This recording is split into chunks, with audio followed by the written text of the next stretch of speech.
What's up guys, it's Tommy here and welcome to a brand new Liverpool transfer news update video where we have major updates on Julian Alvarez to Liverpool transfer story. Fabrizio Romano shared the latest update, and we will also take a look at how serious the interest from Atletico Madrid is in Darwin Nunez, because he could be involved in this deal, and we will also talk about the futures of Diogo Jota and Federico Chiesa, and overall we will look at Liverpool's transfer strategy in this video, because James Spears dropped some very interesting updates on what Liverpool are thinking in terms of squad management in the summer. But let me know, if you were in charge of Liverpool, drop the players that you would sell and drop the players that you would sign for Liverpool. And I think we need at least 5 different players coming in the summer, depending on, of course, whether Van Dijk and Salah stays. That could be less, but Liverpool have been heavily linked with the move to Atletico Madrid's Julian Alvarez, and his agent already confirmed that Liverpool were in talks with him and his client last summer about a potential transfer. And Fabrizio Romano said that Liverpool were very keen on Julian Alvarez this last summer, and they could be in talks with Alvarez already for a summer move in 2025. And Julian Alvarez signed for Atletico Madrid for a base fee of £81 million plus an additional £17 million in add-ons, making it a record sale for Manchester City. And Fabrizio Romano confirmed that he was on Liverpool's shortlist last summer. Now he's happy at Atletico. He signed for them just 9 months ago, so nothing concrete at this stage. We will see. Of course, during the season, Alvarez is not going to sit down with Liverpool to talk about his future, but we are definitely in talks with his representatives and putting our interest out. And this season he already played 53 times for Atletico Madrid, scoring 25 goals, getting 3 assists, and he is a very, very good world-class attacker. But you would imagine Atletico Madrid would want to make a profit on Julian Alvarez's transfer, so Liverpool would need to pay 110 million pounds for Alvarez. So I can see a scenario where we sell Darwin Nunez for 60-70 million either to Atletico Madrid or to a Saudi club, and then we go in for Alvarez for 110 million pounds. But it remains to be seen whether Atletico want to move Alvarez on, because they would definitely need a replacement. But Diego Simeone loves Darwin Nunez, he loves his attitude, and I think actually in an environment where there are a lot of South American players at Atletico Madrid, the manager is from Argentina and Diego Simeone is a very passionate guy, he would actually get the best out of Darwin Nunez. And Darwin Nunez definitely needs change, and he needs to go to a club where he is loved and where he isn't under that much pressure. Diogo Jota and Darwin Nunez played 69 games in total if you add up their appearances. They only scored 15 goals. That's 15 goals in almost 70 games. That's less than 1 goal every 4 games. That is a really dreadful return from Liverpool's 2 attackers. I wouldn't be totally shocked if both Darwin Nunez and Diogo Jota would be moved on, especially how Diogo Jota's form has deteriorated with the latest injury that he got, and since then, since he came back, he hasn't scored and he's really struggling in front of goal. Compare that to Julian Alvarez, who has 23 goals in 44 matches,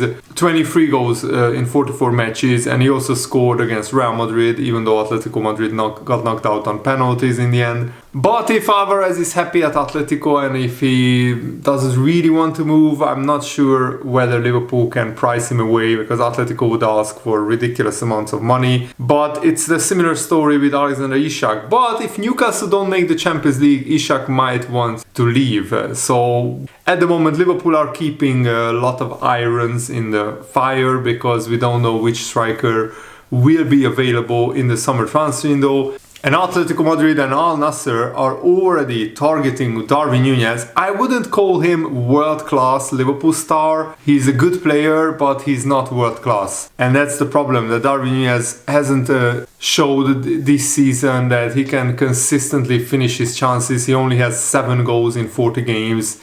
And especially because he missed so many really big chances, and his style of play doesn't really suit Liverpool's and Arne Slot's style of play. Darwin Nunez would thrive in a team which counterattacks, where can use his pace and his physicality. Atletico Madrid plan to add the new striker. Griezmann is likely to leave the club either this summer or next summer. LAFC have been working on signing Antoine Griezmann since 2024, so maybe Griezmann will leave at the end of the season, and then Atletico Madrid could be in the market for Darwin Nunez. So regardless what happens with Alvarez, we could sell Darwin Nunez to Atletico Madrid for really good money. Guillaume Balaguer has described Darwin Nunez as a player becoming world class. Well, he's doing it slowly if he's becoming world class, because he's already 25 years old. And yeah, I mean, last season Darwin Nunez had a terrific season, even though he missed a lot of chances then. But this season his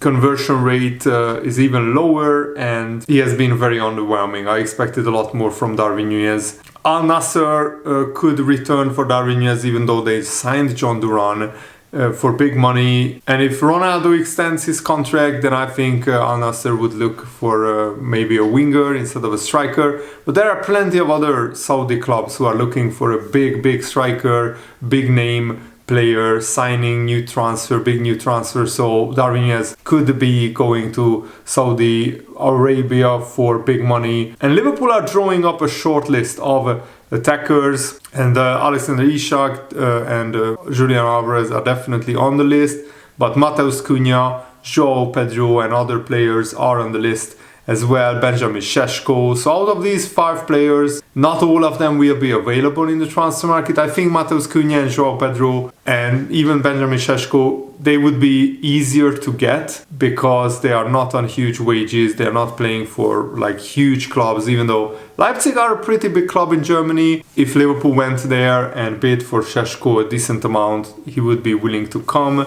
Newcastle hold all the cards with Isak having his contract until 2028. But if Newcastle don't finish in the Champions League places, then Isak might ask to leave. But also Newcastle now won a trophy, so Isak might be happy there to stay. João Pedro is another name that Liverpool are considering, even though he wouldn't be my first choice because he only has 8 goals and 6 assists in 23 Premier League games, which is a pretty decent return, don't get me wrong. But it doesn't strike me as a Liverpool level player. Maybe for a Newcastle or a Tottenham he would be decent, but for a Liverpool level title challenging team, I wouldn't consider João Pedro that level. But he's still young and he can develop. I think Mateus Cunha or Benjamin Šeško would more likely suit Liverpool a lot more. James Pearce also posted an interesting update on Liverpool's transfer strategy. Liverpool had a really terrible week, our worst week of the season, of an otherwise wonderful, fantastic, marvelous season, and Liverpool lost for the first time back-to-back games. PSG were younger, quicker, more dynamic across both games, and Newcastle were fresher, more physical and more savvy tactically. So it's food for thought for Michael Edwards and sporting director Richard Hughes. Change was inevitable in the upcoming window, regardless of how many trophies Liverpool win this season. Richard Hughes and Arne Slot agreed last summer that it was better to stick with the squad and not bring in too many changes because there was still a lot of growth and development in the squad, and their belief has been proved right. But some really stellar reinforcements will be required, and Arne Slot will want to stamp his own authority on the Liverpool squad. The goalkeeping department is set, Mamardashvili is coming in, Kevin Kelleher is likely to move on in search of becoming number 1 elsewhere. He only has 1 year left on his contract, so it's the perfect time to sell him. If Trent Alexander joins Real Madrid on a free transfer, there will be a huge creativity void to fill. Conor Bradley is a really good deputy, a really good backup, but he has recurring injury issues and another right back would need to be signed. A left back, strengthening at left back is also on the agenda. Milos Kerkez is highly rated, but Bournemouth would want around 40-45 million pounds for Kerkez. Jorel Hato is another option. who is 19 years old. Kerkez would be, I think, my first choice. He would be absolutely perfect for Arne Slot's style. At centre half, so much depends on whether Van Dijk signs a new contract or not. Even though there is optimism at Liverpool, Van Dijk says his future is up in the air, talks continue. And then there is his defensive partner, Konate, who is also approaching the final year of his contract. And Joe Gomez, who came close to leaving last summer, he probably will leave. He will probably be sold. But if Van Dijk leaves, there is an argument to be made. It's better to keep Gomez, Kwanzaa, Konate and sign just one centre-back to replace Van Dijk. But then I would worry about the injury issues with Joe Gomez. The midfield is pretty settled. Gravenberch, Szoboszlai, McAllister, Curtis Jones, and all have their best years ahead of them. And probably we need a long-term replacement for Wataru or a proper, really good backup for Ryan Gravenberch. Gravenberch was sensational for the first half of the season in this deeper number 6 role, but his levels have dipped because he has been overplayed. So we need to sign a midfielder to ease the burden on Gravenberch. You can't expect him to just play every game and not be rested. Wataru Endo has been useful in closing out big matches off the bench. He hasn't started a Premier League game yet, and I think that's a mistake.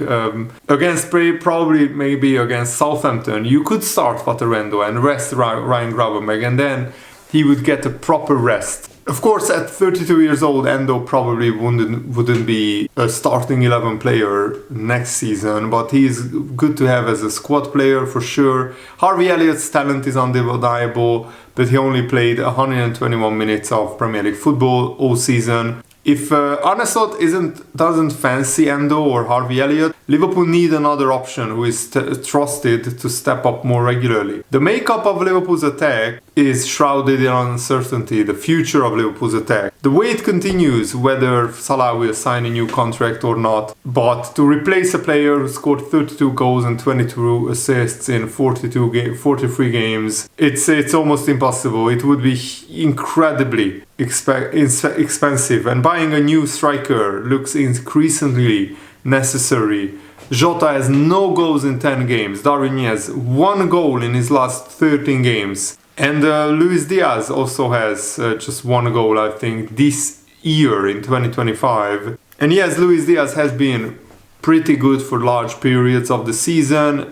He has hit a barren run in front of goal. Cody Gakpo has scored 16 goals, but he got injured in February and he still is not fully. Chiesa had a really great cameo in the final, but he only played 25 minutes of Premier League football. He needs to be given more opportunities or replaced by Arne Slot. I agree with James Pearce in that.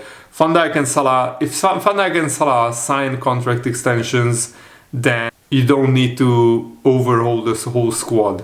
And that's crucial for Liverpool, I think. Van Dijk and Salah need to stay. But those contracts would still put a dent in the funds available for transfers, because Liverpool have the second highest wage bill in the Premier League, ahead of even Manchester United and Chelsea. And yes, Liverpool posted a pre-tax loss of 57 million, but this season we are hugely in profit. We already have more than £100 million collected from our Champions League campaign. We are on course to win the Premier League, which will be very, very good as well in terms of revenue.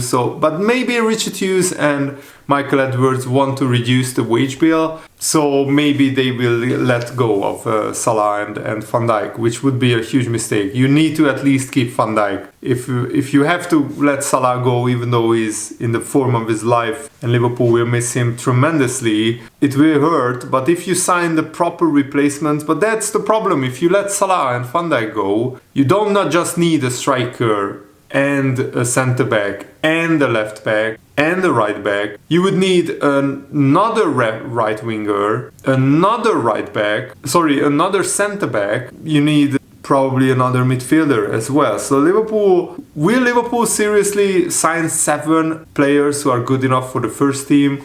Replace Salah, replace Nunez, replace Andy Robertson or Tsimikas, replace Van Dijk, replace Trent Alexander-Arnold, sign a good backup for Ryan Gravenberch. 6 or 7 players needed who are almost good enough to play in Liverpool's starting 11 next season, if these 3 big players go, I don't see FSG spending that much. And that's the problem. FSG's self-sustaining business model and their spending habits, they won't change. James Pearce pretty much confirmed this. So it's down to Edwards and Hughes to decide how best to spend the money that the club generates. Liverpool's data-led approach is more likely to lead them to players on the way up to a point, with a point to prove, rather than buying the finished articles with huge prices, which could mean that we are not buying Alexander Isak or Julian Alvarez, but we are buying maybe 2 £40 million strikers like Mateus Cunha and Benjamin Šeško. Maybe that's the way that Liverpool will go with, and that would be fine for me if you keep Salah and Van Dijk. But if you let Salah and Van Dijk go, then you need to spend more than that, because you can't replace Salah's numbers with just Cunha and Šeško or João Pedro and Cunha. Those 2 players won't score 30 goals between them. I hope I'm wrong, but that's the way I see it. Let me know, how do you see this conundrum that Liverpool are facing in the comments below. Thanks for watching, guys. Hope you enjoyed this. Have a nice day. Goodbye.